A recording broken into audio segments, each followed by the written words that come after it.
Apa yang disampaikan dalam bab ini masuk dalam bab iman, nomor hadis yang ke-9 ya dalam kitab Sahih Al-Bukhari bagian jilid pertama kitab nomor 2. Ya qala Nabi sallallahu alaihi wasallam, perhatikan kalimatnya, al-imanu bid'un wa sittuna syu'batan wal haya'u minal iman. Iman itu tingkatannya ada lebih daripada 60. Sedangkan sifat malu adalah bagian dari iman.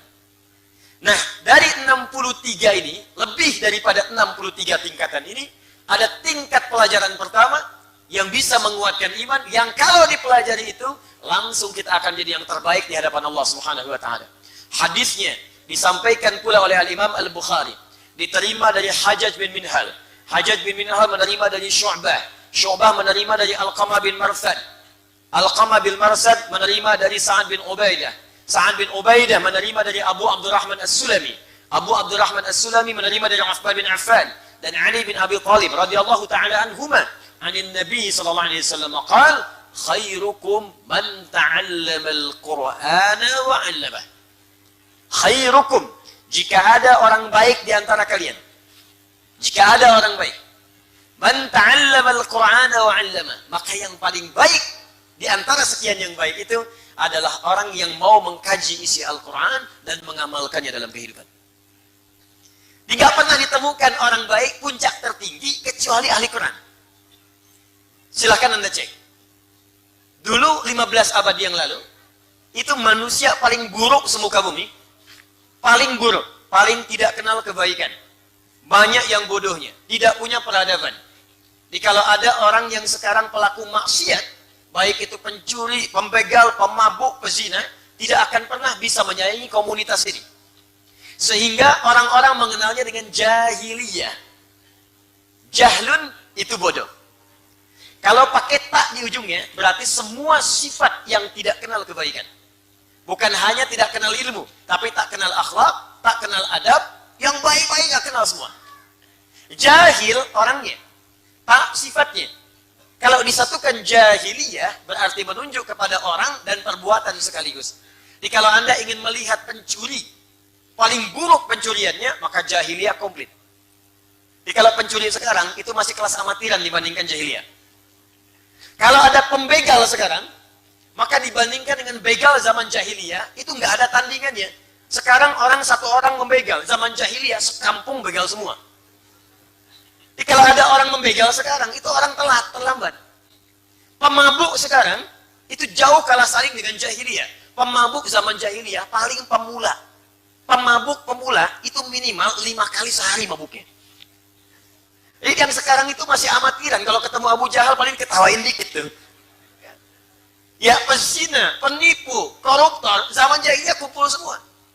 Tapi yang paling dahsyat, Allah tidak menurunkan tongkatnya Nabi Musa kepada Nabi Muhammad SAW untuk merubah tipikal sosial di kalangan masyarakat jahiliyah. Allah tidak menurunkan sentuhan Nabi Isa untuk merubah perilaku masyarakat jahiliyah. Tapi Allah menurunkan Al-Quran. Yang dengan Quran itu, tiba-tiba berubahlah semua tatanan sosial masyarakat ini, dari yang pencuri tobat, pembegal tobat, pezina tobat, pemabuk tobat. Umar itu kan kurang keras apalagi. Kerjaannya tiap hari nantangin orang. Kalau berani dengan saya naik ke Jabal Qubais. Jabal Qubais yang sekarang ada Istana Raja di atasnya. Ya, sampingnya Sofa samping Zamzam. Persis ada bukit di atasnya itu ada Istana Raja, dulu Jabal Qubais. Tepat di bawahnya sekarang ada tiang lampu rumahnya Abu Jahal. Persis. Jadi kalau Anda naik ke situ, nggak bisa, sekarang istana. Ya, paling lewat samping, begitu lewat ke kanan, ada pos security satu, CCTV warna putih, ada ke sini. Anda lurus ke sana, ada kipas angin, 35 kipas angin sampai ujung. Ya, saya udah hitung itu. Izin Pak Danrem, saya hitung. Alhamdulillah ada Pak Danrem malam hari ini, kita doakan mudah-mudahan beliau senantiasa disehatkan. Ya. Pintu 26, 27, sampai ke ujungnya. Sampai Babu Salam. Itu Umar tiap hari, itu selalu menantang orang-orang sekitaran. Kalau ada yang merasa hebat, ayo bertemu dengan saya, naik ke atas Jabal Qubais mengumumkan. Bertemu di Bukit A, kita berduel. Tapi sebelum datang, pamit dulu pada ibu yang telah melahirkannya, karena ia akan pulang tanpa nama, Umar. Mabuk sudah hatam. 5 kali dalam sehari. Umar. Kerasnya luar biasa. Tapi Allah hanya menurunkan 1-2 ayat untuk merubah kondisi hatinya berubah jadi baik. Lewat depan rumah saudarinya, tiba-tiba mendengar sebuah huruf Al-Quran, 1-2 huruf dibacakan, langsung menembus kepada jiwanya. Taha, Quran surah ke-20. Taha, ma anzalna alaikal Qur'ana litashqa. Taha, tidaklah kami akan turunkan Al-Quran kepadamu untuk memberatkan dirimu, tapi ingin memberikan petunjuk dalam hidupmu. Cuman toha, tobat. Anda sudah diberikan Yasin tiap malam Jumat, gak tobat-tobat. Al-Kahfi dibacakan, gak tobat-tobat. Ini Umar orang paling keras pada saat itu. Hobinya terkait dengan mabuk, nantang orang. Toha, tobat. Tobat. Langsung bersyahadat. Menjadi kerasnya berubah menjadi tegas. Pembela kebenaran luar biasa. Bahkan satu-satunya sahabat yang langsung meminta kepada Nabi untuk diturunkan ayat larangan mirasan 3. Bang Haji belakangan. Umar, ya Rasulullah, kenapa tidak minta kepada Allah untuk menurunkan ayat larangan khamar? Maka turun tahapan sampai 4 kali. Sampai turun Al-Maidah ayat 90 sampai 91. Innamal khamru wal maisir wal azlamu. Ya, dan seterusnya. Rizqu min amali syaitan fajtanibuhu. Itu karena pertanyaannya Umar. Jundub bin Junadah, tukang begal, pemimpin kampung begal, sekampung begal semua. Ya, kalau Anda ditakdirkan hidup pada saat itu, lewat kampung ini tidak nyetor, Allahu Akbar, gak dijamin bisa pulang. Gifar namanya. Gifar. Datang pada Nabi, cuma dibacakan seayat 2 ayat, sentuhkan di hatinya, masuk ke dalam relung jiwanya. Langsung berkata, asyhadu an la ilaha illallah, wa asyhadu anna Muhammadar Rasulullah. Ya Rasulullah, saya mohon izin, sa'a'lin syahadati amam al-Ka'bah. Saya ingin umumkan syahadat saya di depan Ka'bah. Kata Nabi, la taf'al, jangan lakukan. Karena orang Islam masih sedikit. Kamu umumkan, kamu dipersekusi, dipukuli. Bahaya untuk kamu. Pulang aja ke Gifar berdakwah. Apa jawabnya? Ya Rasulullah, saya ini membegal terang-terangan. Masa syahadat sembunyi-sembunyi? Pembegal, dengar ayat Quran, taubat. Dan bersyahadat di depan orang. Kata beliau, asyhadu an la ilaha illallah wa asyhadu anna Muhammadar Rasulullah. Ya ahla Quraisy, saya sudah syahadat. Mau apa? Allahu Akbar. Dipukulin. Jatuh pingsan. Ketahuan oleh sahabat Ali radhiyallahu taala anhu. Ali berkata, jangan teruskan. Kalau dia terluka, kalian gak akan aman melewati kampung Gifar. Karena setiap transaksi jual beli akan melewati Gifar. Store. Ini preman-preman yang terima storan telat sekarang gitu. Sudah keduluan sama yang dulu. Tapi dahsyatnya pulang kemudian Jundub ke kota Gifar, lalu berdakwah di sana, menyampaikan ayat tadi yang disampaikan Nabi, cuma 1-2 ayat. Apa yang terjadi? Allahu Akbar. Nabi hijrah ke Madinah. Tiba-tiba dalam suasana hijrah itu, setelah menetap di Madinah, terdengar suara gempar di Madinah. Tapak kaki yang luar biasa terdengar. Dok, dik, duk, dok, dik, duk, dok, dik, duk. Orang heboh keluar melihat. Ternyata ketika dilihat, Masya Allah, Jundub bin Junadah sedang memimpin satu kampung masuk Islam semuanya. Kampung begal, sekampung masuk Islam cuma 1-2 ayat. Jadi kalau tiap hari ada yang baca surat A, surat B, surat C, dan tidak memberikan dampak, berarti ada yang salah dengan cara ngajinya. Sekampung, untuk mengabadikan peristiwa itu, maka tidak dikenal dengan nama Jundub, dikenal dengan nama kampungnya. Untuk menyebutkan nama daerah, nama kampung, dalam rumus bahasa Arab, tambahkan al di depannya, ujungnya tambah i. Saya dari Gifar, nama saya Jundub bin Junadah. Tambahkan Gifar, tambah al. Al-Gifar, ujungnya berikan i. Al-Gifari. Maka dikenal beliau dengan kunyahnya Abu Dzar Al-Ghifari. Tuh. Mantan begal, dengar Quran, masuk Islam, jadi dai. Bahkan setelah itu, jadi periwayat hadis, Pak, Bu. Jadi ahli hadis. Anda kalau baca Al-Arba'in 42 hadis, buka nomor ke-18. Itu di antara hadis yang diriwayatkan oleh Jundub bin Junadah. An Mu'adz bin Jabal wa Jundub bin Junadah radhiyallahu ta'ala anhuma, anin Nabi sallallahu alaihi wasallam qala, ittaqillaha haitsu ma kunta wa atbi'is sayyi'atal hasanata tamhuha. Itu yang riwayatkan mantan begal. Anda sekolah tinggi-tinggi, sampai S1, S2, S3, S4, kelompok 2. Sampai tinggi. Pendidikan itu tidak membuat Anda dekat dengan Allah. Untuk apa? Anda meninggal juga. Bekal apa yang Anda bawa kemudian menghadap kepada Allah? Yang paling dahsyat, sudah tinggi-tinggi, dunia juga kemudian tidak baik, akhirat gak punya bekal, mau jadi apa?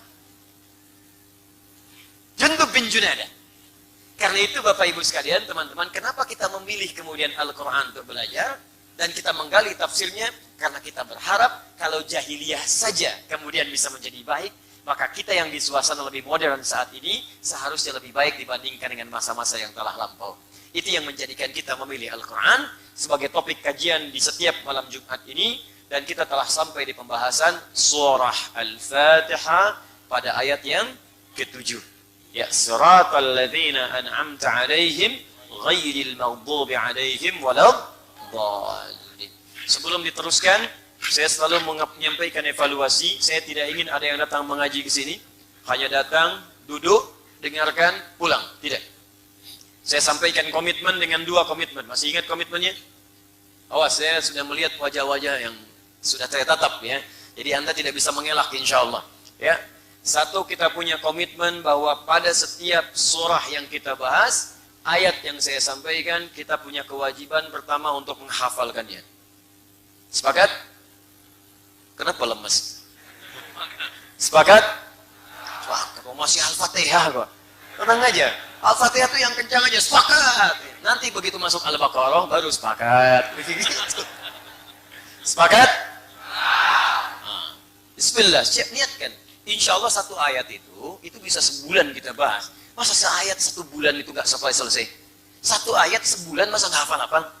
Alif, Lam, Mim. Sebulan nggak hafal, keterlaluan. Saya ruqyah itu. 1 ayat. Baik, yang kedua, kita punya komitmen setiap ayat yang kita bahas, insya Allah langsung kita amalkan. Jadi menghafal, mengamalkan. Menghafal, mengamalkan. Insya Allah Qurannya hadir dalam jiwa kita, dan amalnya juga kita praktekkan dalam kehidupan. Mudah-mudahan kalaupun wafat, sudah hafal ayat-ayat Quran itu, sekaligus mengamalkannya. Dan mudah-mudahan husnul khatimah insya Allah. Bismillahirrahmanirrahim. Al-Fatihah. Kenapa dinamakan dengan Al-Fatihah? Memiliki 2 makna utama. Sebelum saya masuk ke ayat yang ke-7, saya simpulkan dengan cepat. Al di sini punya makna yang pertama, maknanya adalah at-ta'rif atau ma'rifah, menunjuk pada sesuatu yang khusus. Fatihah artinya pembuka. Kenapa menggunakan al-ma'rifah? Sudah pernah saya sampaikan di pertemuan yang lalu.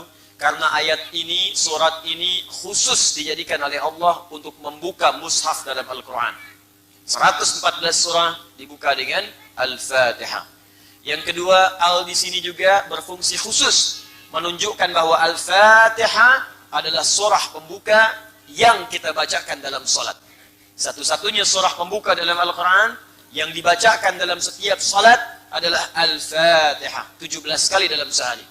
Karena itu disebut dengan Al-Fatihah sebagai pembuka, karena dia membuka bacaan Al-Quran dalam salat dan membuka bacaan Al-Quran dalam mushaf.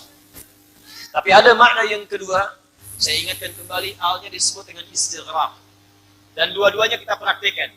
Baik sedang membaca Al-Quran, sedang kita salat, pasti kita baca Al-Fatihah.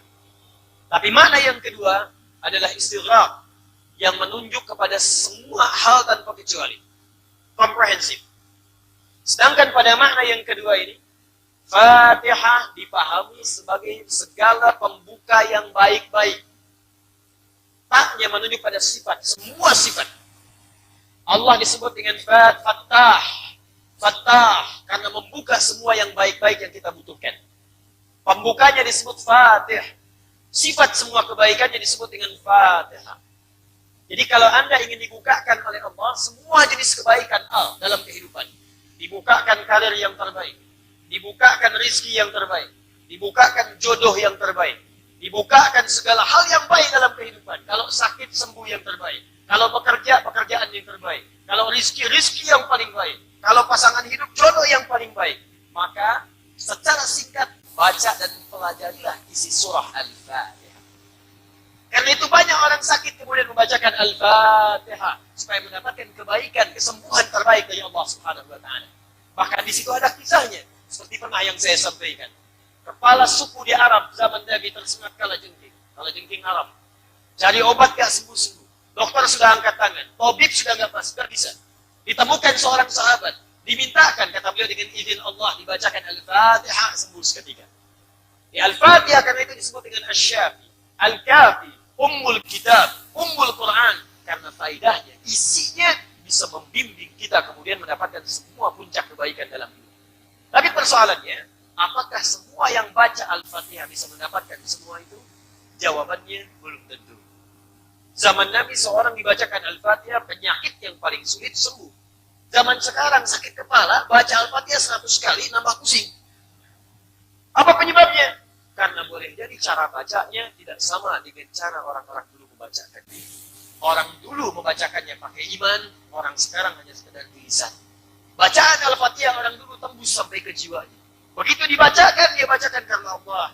Dia kenal dengan Allah, ma'rifatullahnya jalan, kehusyuannya ada. Orang sekarang dibacakan cuma tulisan, gak sampai kepada hatinya. Turun Quran surah ke-49, ayat ke-14. Kata Allah, banyak mengaku orang beriman. Qalatil a'rabu amanna. Ada orang-orang Arab berkata beriman. Qul lam tu'minu, katakan kalian belum serius iman. Walakin qulu aslamna walamma yadkhulul imanu fi qulubikum. Katakan kalian itu baru berislam. Kebanyakan itu di lisan saja. Zikir cuma di lisan. Subhanallah di lisan. Alhamdulillah di lisan. Allahu Akbar di lisan. Tapi nggak masuk ke dalam hati. Karena nggak masuk ke hati, kekhusyuannya nggak muncul. Takbir memang takbir. Abu Bakar dulu kan takbir sampai gemetaran. Allahu Akbar. Saking khusyuknya bergetar tubuhnya. Kemudian mengeluarkan air mata di matanya. Keluar air matanya. Ketika selesai ditanya, kenapa ya Khalifah Anda saking khusyuknya tadi terlihat sampai gemetaran? Kata beliau, saya mengucapkan Allahu Akbar lisan saya. Dan saya merasakan mengatakan berkomitmen hanya Allah yang maha besar. Tapi saya takut dalam hidup ini lisan saya mengucapkan Allah yang maha besar. Tapi saya selalu merasa besar dalam hidup. Takut pernah merasa besar dibanding orang lain. Merasa hebat dibanding yang lain. Merasa sombong dibanding yang lain. Merasa paling khusyuk sholatnya. Anda bayangkan? Saat iman masuk ke dalam jiwa, maka pikiran menerjemahkan, hati merasakan.